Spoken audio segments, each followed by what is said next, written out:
Bonjour, bienvenue dans Incorporer, le podcast qui va t'aider à plus habiter ton corps et à mieux vivre ta vie. Je m'appelle Dr Olivia Chival, je suis psychiatre. Ici, dans le podcast, en revanche, il ne s'agit pas d'une thérapie, je ne délivre pas de conseils médicaux. Il s'agit d'un espace dans lequel je partage plein d'informations et des expériences à vivre pour que toi, tu puisses créer une relation nourrissante avec toi-même, ce qui est la base pour avoir des relations nourrissantes et saines et heureuses avec les autres. Et je fais tout ça, premièrement parce que je suis certifiée en thérapie sensorimotrice et que je trouve que ces informations qui sont tellement précieuses ne sont pas encore trop accessibles ou bien il faut bien les chercher en français. Et aussi parce que tout simplement, si chacun avait une meilleure relation avec soi-même, ce monde serait un monde dans lequel on pourrait tous se sentir en meilleure sécurité, plus en sécurité. Bienvenue dans ce nouvel épisode, bienvenue si c'est la toute première fois que tu nous rejoins ici, me rejoins, et bienvenue si tu es quelqu'un qui vient régulièrement. Aujourd'hui, j'ai envie de retourner un peu dans l'attachement. Et plus particulièrement, je ne sais pas si tu connais ça, quand on est en contact avec quelqu'un et l'autre disparaît pour une raison XY, souvent on ne connaît pas la raison et ça peut être juste un message qui ne vient pas quand on s'attend, eh bien, il peut y avoir des angoisses ou le système nerveux qui n'est plus tranquille, comme si d'un coup on tombe dans une grande insécurité, alors que concrètement il ne se passe rien. C'est juste un truc qui est un peu inhabituel dans le lien connu. Et j'ai envie d'explorer ça avec toi aujourd'hui. Et j'ai envie de te partager un peu certaines raisons qui peuvent être à l'origine de cette angoisse, de cette insécurité quand l'autre n'est plus disponible. Et aussi, bien sûr, te donner un moyen pour en sortir. Voilà. Et avec tout ça dit, c'est parti pour l'épisode. Alors, peut-être tu connais ça. Il y a une personne qui est importante pour toi dans ta vie qui ne répond pas à un message ou met plus longtemps que souhaité ou attendu, ou bien ton partenaire, ta partenaire qui part dans une retraite et n'a pas accès à son téléphone pendant une semaine, par exemple. Des fois, ça peut être des situations plus, entre guillemets, petites, genre lundi matin, quand ton partenaire il part au travail, jusqu'au dimanche matin, tout allait bien. Lundi matin, tu sais qu'il va partir pour la journée et tu n'es plus tranquille. Ou bien, quand tu es en échange avec une personne par WhatsApp, par exemple, et en général, cette personne, quand tu écris quelque chose, elle réagit, elle met au moins un cœur, et là, il n'y a pas de cœur. Alors que tu vois que la personne, elle a vu ton message, et ben d'un coup, c'est la catastrophe. Ce qui se passe, c'est que là, ton système, d'un coup, n'est plus dans la réalité. Il y a la réalité, ok, l'autre personne n'a pas mis le cœur, et il y a ton système nerveux qui, d'un coup, est catapulté dans son passé, où d'un coup, il y a danger. Et du coup, ton mental, il s'emballe. Et notre mental, il a plein d'imagination. Donc, en général, il arrive en courant avec plein de raisons qui peuvent être hyper convaincantes dans le moment, mais qui sont absolument pas vraies. Ça peut être comme « Oh là j'ai dit un truc qui était pas bon. L'autre est fâché. D'un coup, cette personne, elle me déteste. Cette personne, elle est tombée amoureuse d'une autre personne et je n'existe plus pour elle. » Donc, les possibilités sont nombreuses. En général, sont plein d'histoires affreuses et c'est un moyen pour ton système de retrouver une sorte de pseudo-contrôle. Parce que être dans l'incertitude et juste être dans OK, j'attends, je sais pas ce qui se passe de l'autre côté, ça peut être insupportable. Et du coup, chaque histoire, même si elle est affreuse, donne une sorte de, entre guillemets, réassurance, parce que ça donne l'illusion de comprendre ce qui se passe. Alors que peut-être il n'y a rien à comprendre. Quelles sont alors les origines de l'emballement de notre système nerveux dans ces moments où il y a rupture dans le contact, ou rupture, ou pause, ou en tout cas quelque chose d'inhabituel? Alors j'ai envie de te donner 5 hypothèses, peut-être tu te reconnais dans une ou deux, ou dans les 5. Et il y en a probablement d'autres. Mon idée là derrière, c'est à partir du moment où je comprends un peu mieux pourquoi mon système fonctionne d'une certaine façon, eh bien, premièrement, je peux avoir plus de bienveillance envers ce fonctionnement, au lieu de me juger encore plus sur ça. Et deuxièmement, ça m'ouvre la porte pour trouver des solutions pour assouplir ce fonctionnement, pour le changer, pour le transformer. Alors, une première hypothèse, une première raison possible, c'est qu'il n'y avait pas d'attachement sécure pendant l'enfance. C'est-à-dire que la personne qui était là pour élever l'enfant, donc en général la mère, le père, avait un comportement très changeant. Des fois, cette personne pouvait être super attentive, super dans le lien, très bienveillante, très chaleureuse, et à d'autres moments, d'un coup, la personne peut être complètement froide, fermée, se détourner, ne plus parler à l'enfant. Et si ça arrive de façon imprévisible, l'enfant ne sait jamais à quoi s'attendre. Et du coup, un enfant, en général, part du principe que le comportement du parent est lié à son propre comportement. Et si le parent se ferme, par exemple, la conclusion primaire, la conclusion logique pour l'enfant, c'est oula, là, j'ai fait un truc qu'il fallait pas, et donc c'est moi la cause de la fermeture de mon parent. Et l'enfant va commencer à apprendre à vraiment avoir ses antennes à l'extérieur, à toujours scanner le comportement, l'humeur des parents, de l'autre, et apprend quelque chose de l'ordre du le lien est fragile. En fait, je sais jamais à quoi m'attendre et il faut que je sois vraiment, vraiment attentif aux besoins de l'autre. Il faut que je fasse vraiment gaffe que je ne perde pas ce lien. Et ça donne beaucoup trop de responsabilités à l'enfant. Et pour l'enfant, en revanche, c'est intelligent d'adapter son comportement parce que pour un enfant, l'absence du parent est égale la mort. Un petit enfant n'est pas capable de survivre seul, donc est vraiment dépendant du soutien, enfin de la présence et de l'amour des parents. Hypothèse numéro 2, c'est que le parent était soi-même mal à l'époque, quand l'enfant était petit. Genre, le parent ou la personne d'attachement n'était émotionnellement pas disponible parce qu'elle-même était en dépression, peut-être malade, très anxieuse, émotionnellement fermée pour une raison XY et juste pas disponible pour l'enfant.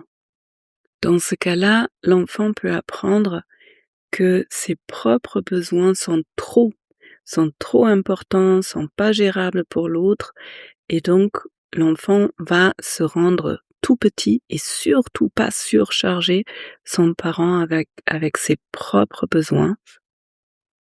Et donc pour revenir à notre situation de départ, quand l'autre se ferme ou quand il y a un silence, quand il y a une pause dans la relation, eh bien cet enfant maintenant adulte peut avoir un discours à l'intérieur du genre « Oh là là, là, je voulais trop, j'étais trop, c'était trop pour l'autre, du coup l'autre se ferme. C'est ce que l'enfant avait appris à l'époque et qui était vraiment utile parce que probablement dans cette situation, la mère, le père n'auraient pas pu gérer les vrais besoins de l'enfant, donc c'était très intelligent à l'époque, mais aujourd'hui en tant qu'adulte, ce n'est plus intelligent, ce n'est plus la réalité et ça t'empêche vraiment de vivre qui tu es avec tes propres besoins qui sont complètement justifiés et nécessaires aussi d'exprimer à l'autre. Hypothèse numéro 3, c'est que l'amour était conditionnel. Ça veut dire, tu as reçu de l'amour, du lien, de la disponibilité émotionnelle de ton parent seulement quand tu étais sage, gentil, quand tu faisais tout ce qu'on te demandait de faire et dès que tu avais un comportement qui était un peu autre, qui plaisait pas aux parents, eh bien, ils étaient froids, ils t'ont coupé du lien, ils t'ont peut-être puni de façon consciente ou inconsciente, parce qu'il y a beaucoup de choses qui se font de façon inconsciente. Et du coup, le système nerveux apprend, en tant qu'enfant, c'est moi qui suis responsable pour la qualité du lien. Autrement dit, je peux avoir du lien ou l'autre peut être en lien avec moi seulement si j'agis vraiment comme l'autre l'attend. Et du coup, il y a souvent suradaptation, il y a aussi le scanner à l'extérieur, toujours cette hypervigilance comment l'autre réagit et donc quand il y a un silence qui n'est pas attendu, tout de suite, souvent avec beaucoup de jugement: «Ah! Là, j'ai dû faire une erreur. J'ai dû faire un truc qui n'allait pas du tout pour l'autre» et cette peur de vraiment perdre ce lien. Hypothèse numéro 4, c'est que un parent part réellement dès qu'il y a un conflit. Partir, ça peut dire, quitte la maison et part pendant quelques heures, pendant quelques jours.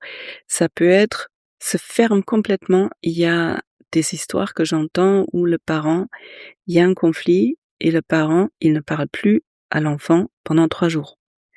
C'est juste affreux pour un enfant. Enfin, c'est affreux pour tout le monde parce que c'est une vraie coupure du lien qui n'a rien à voir avec l'enfant. Comme d'habitude, le comportement que quelqu'un montre, ça n'a rien à voir avec la personne en face, ça montre juste ses propres blessures, sauf que l'enfant, à ce moment-là, apprend: «Ah! C'est de ma faute. C'est de ma faute», l'autre se ferme et comme ça se passe pendant l'enfance et c'était tellement lié à la survie et ben, en général, ça s'imprègne tellement profondément que par la suite, souvent, ce fonctionnement, il est amené dans toutes les autres relations importantes. Donc l'enfant qui devient adulte peut commencer à avoir cette croyance que quand l'autre se ferme, réellement ou peut-être juste parce que la personne, elle a perdu son téléphone, eh bien, c'est de ma faute.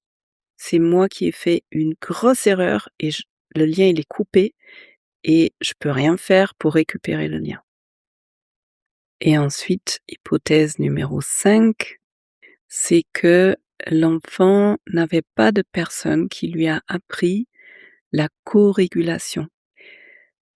L'enfant était toujours seul avec des émotions intenses et n'a pas pu apprendre que les émotions, ça se régule et quand un enfant est petit, il faut qu'il y ait la présence émotionnelle d'une autre personne pour apprendre à l'enfant comment on s'autorégule, d'abord par la régulation de l'autre et progressivement, dans un contexte de sécurité, l'enfant apprend progressivement à se réguler soi-même.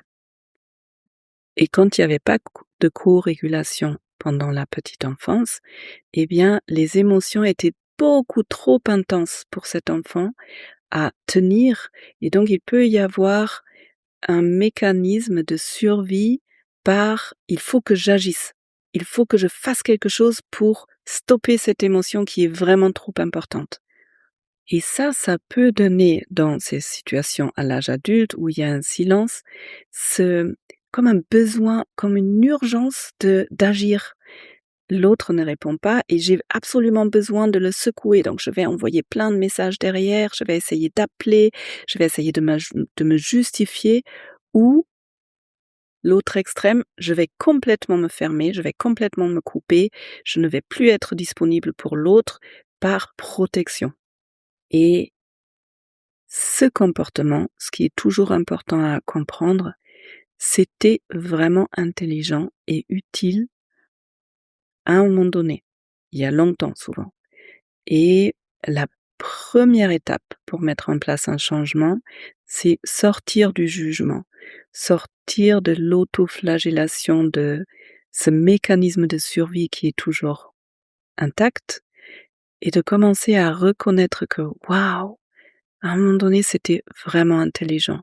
J'avais besoin de cette urgence d'agir parce que c'est vraiment ça à l'époque qui m'a permis de revenir dans le lien ou de remettre en place le lien. Et aujourd'hui, je n'en ai plus besoin. Voilà ces 5 hypothèses. Je vais te les redire juste pour que ce soit plus clair. Donc 1, un attachement insécure pendant l'enfance. 2, l'indisponibilité émotionnelle de la personne d'attachement pendant l'enfance. 3, l'amour était conditionnel. 4, la personne d'attachement, elle s'est réellement coupée du lien, elle s'est fermée, elle est partie. 5, il n'y avait pas la possibilité d'expérimenter, d'apprendre la co-régulation. Alors, et maintenant, qu'est-ce que tu peux faire quand tu es dans un loop, dans un spiraling comme ça, quand ton système nerveux s'est emballé et ta tête est partie loin à te répéter plein de conneries.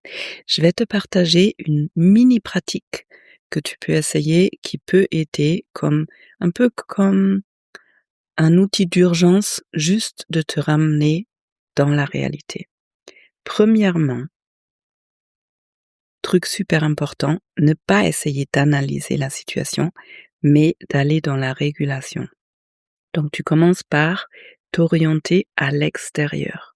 Par exemple, tu peux regarder avec les yeux ouverts autour de toi et nommer 5 objets que tu vois. Tu peux aussi aller chercher des couleurs, des formes et les nommer vraiment à voix haute. Et ensuite, nommer 3 sons que tu entends.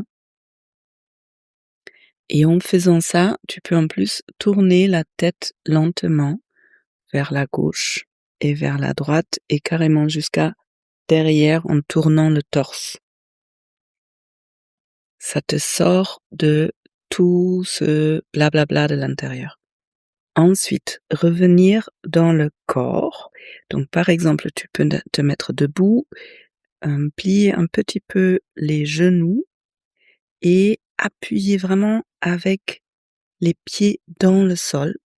Et si tu as envie, tu peux aussi appuyer avec les mains sur les cuisses et vraiment sentir le contact au sol, la force dans tes jambes, la force dans tes pieds, dans les mains et dans les bras. Tout en ressentant vraiment, je suis là et c'est moi qui me tiens. C'est moi qui me tiens sur le sol qui est là pour me soutenir. Ensuite, tu peux allonger l'expiration pour aider au système nerveux de s'apaiser. Donc prendre quelques respirations, 5, 10, 15, comme tu veux. Tu inspires tranquillement et tu allonges l'expiration. Et en allongeant l'expiration, tu peux faire un son. Par exemple, ah.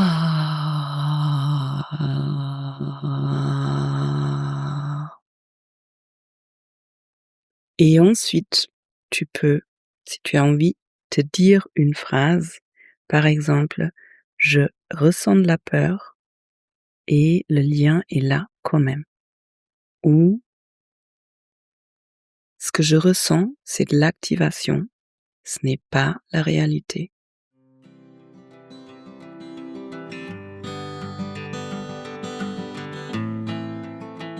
Voilà, bienvenue après cet épisode autour de ces moments quand l'autre part et notre tête, elle part en live.